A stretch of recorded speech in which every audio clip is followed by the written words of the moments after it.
Welcome to the So Tru Network with Dawn Johnson and Powers, where your truth and my truth intersect, where we will find liberty. Let's share. I'm here with Patricia Gillum Sams, longtime friend, and I'm not going to even try to summarize who you are or what you do. That will be a part of this discussion.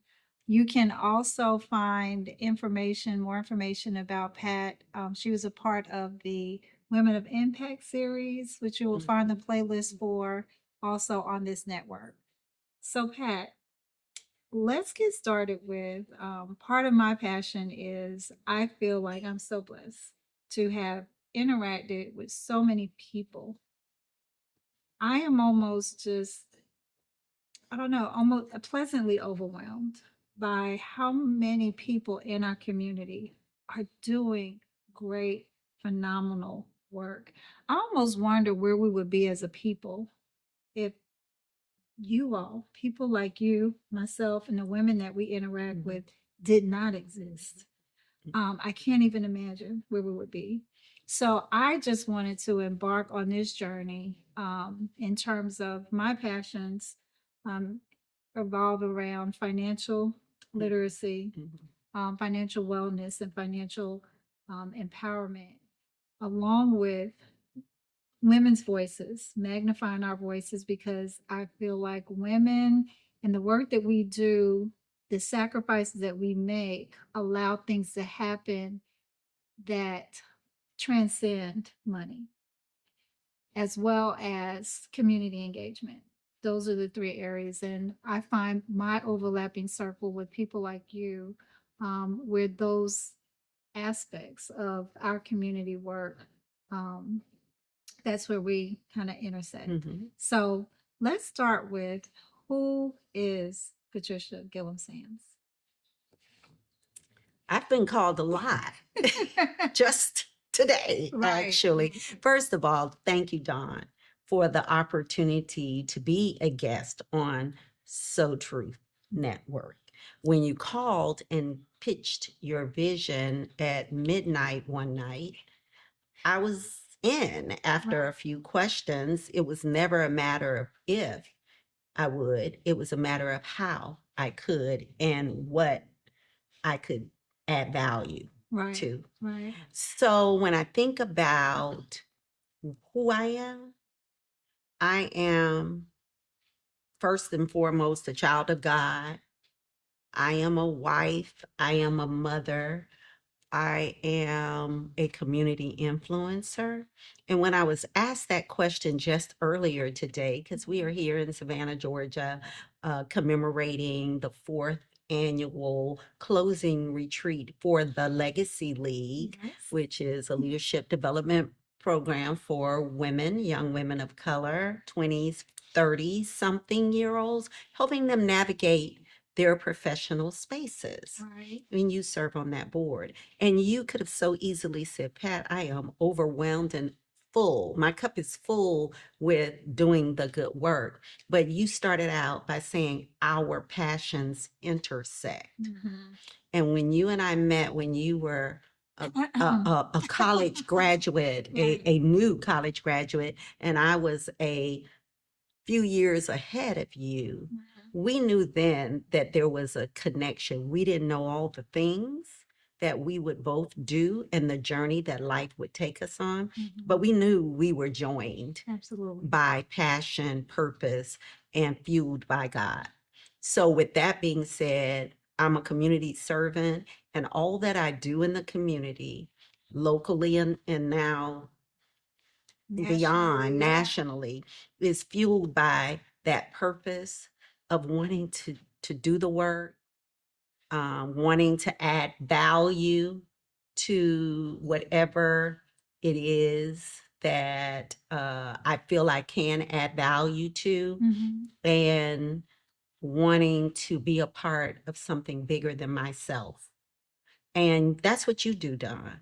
It's all about the community, empowering the community, and uplifting and making sure the next generation is good. Right. And so that's the work that I do. I do it on a lot of different levels, for a lot of different industries. Mhm. But at the core, it is me wanting to add value and impact to communities and to connect people with purpose.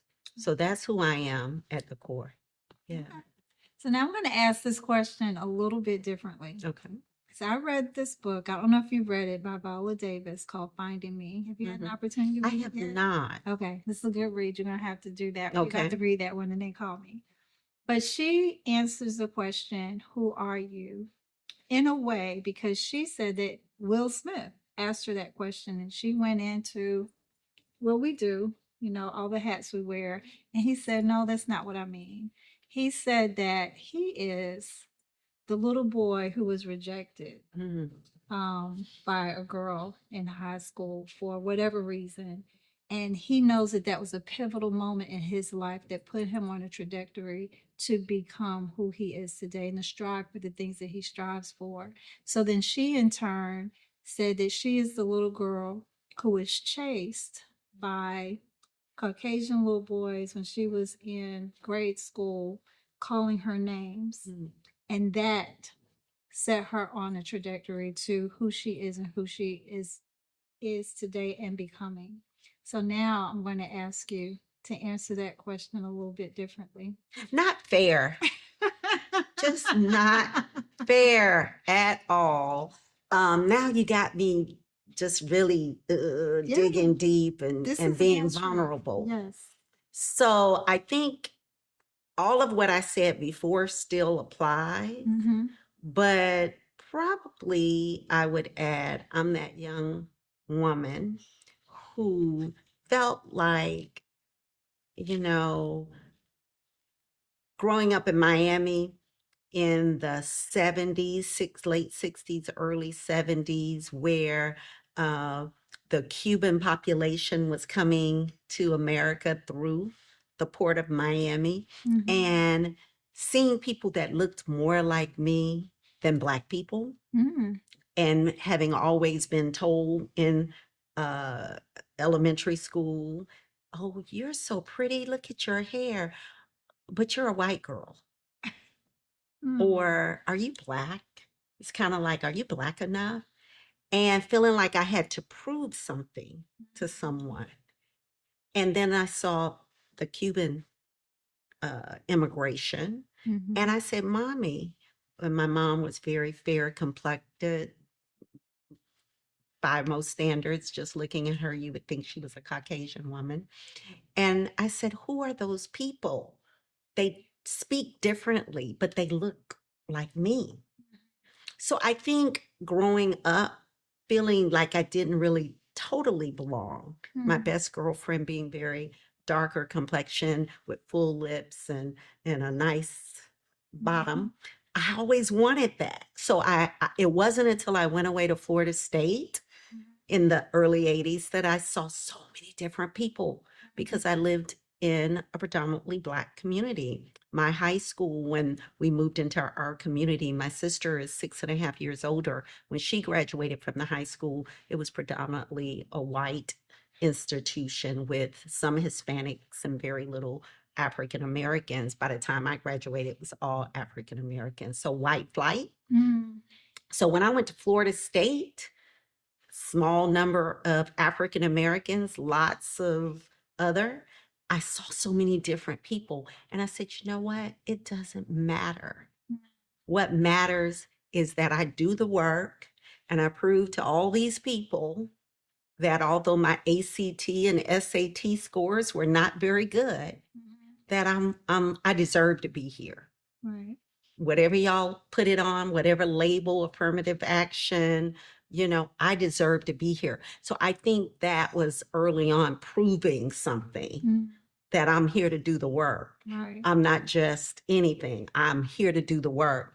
And then having a special needs child Mm-hmm. early in my life, my husband and I, as a 20-year-old something, having to interact and navigate the professional medical spaces that I did, them seeing, oh, this mom's on it. Don't come in that room with not having your A game on because she's going to tell you what it is.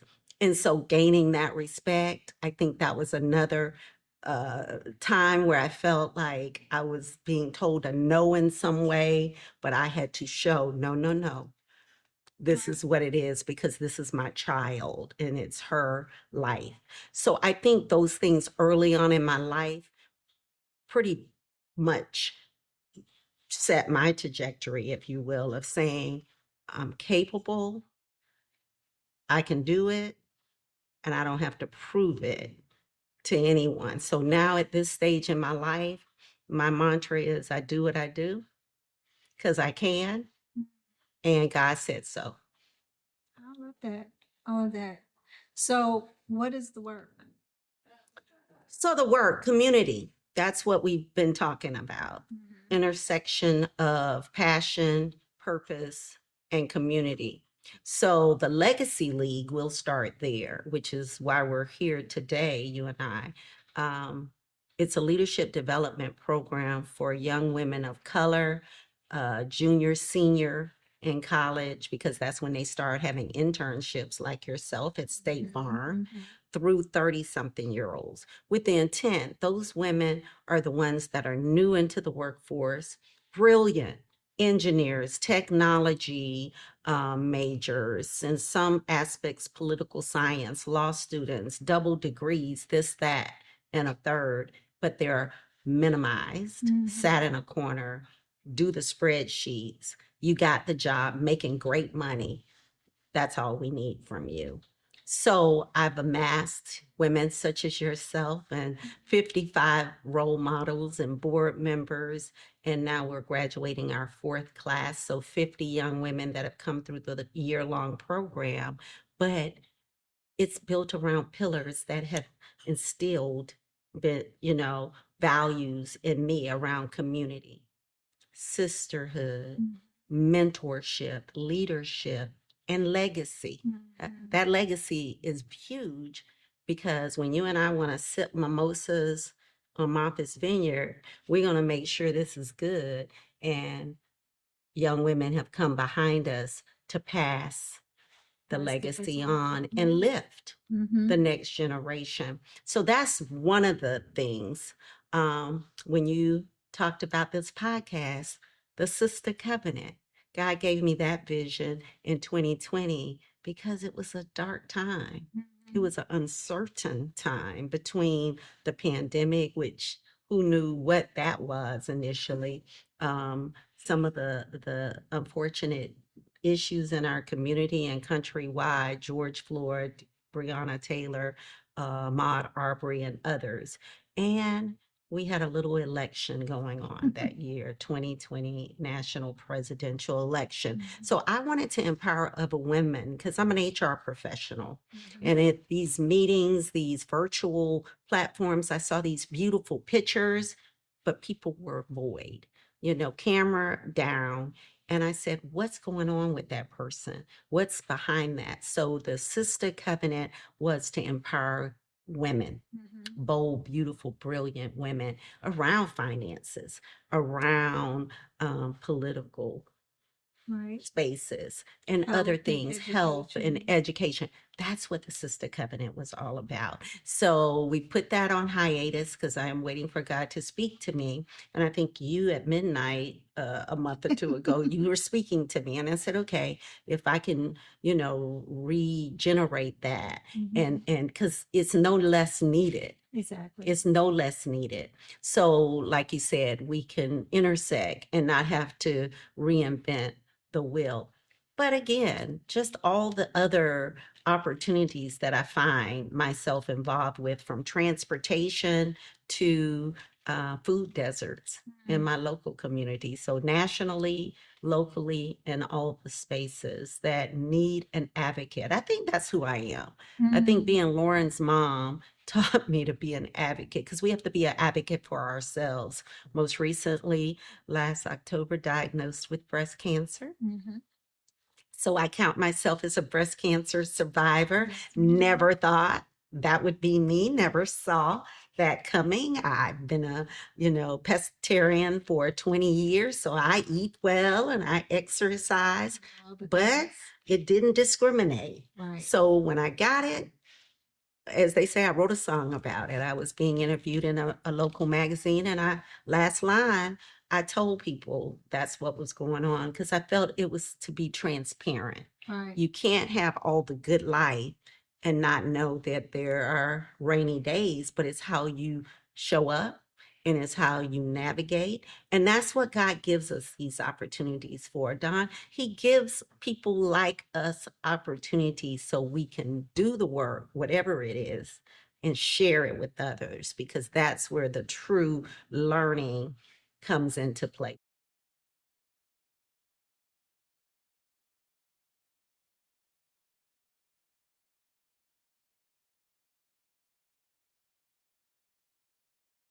Thank you so much for joining us for In True Conversations. Every story shared is another piece of our collective truth that we're presenting to our community to build together. I invite you to stay connected with the So Tru Network by subscribing to our channel, liking our videos, and please share this episode with someone who you think may need it. Remember, your truth matters, and when your truth and my truth intersect, we will find liberty.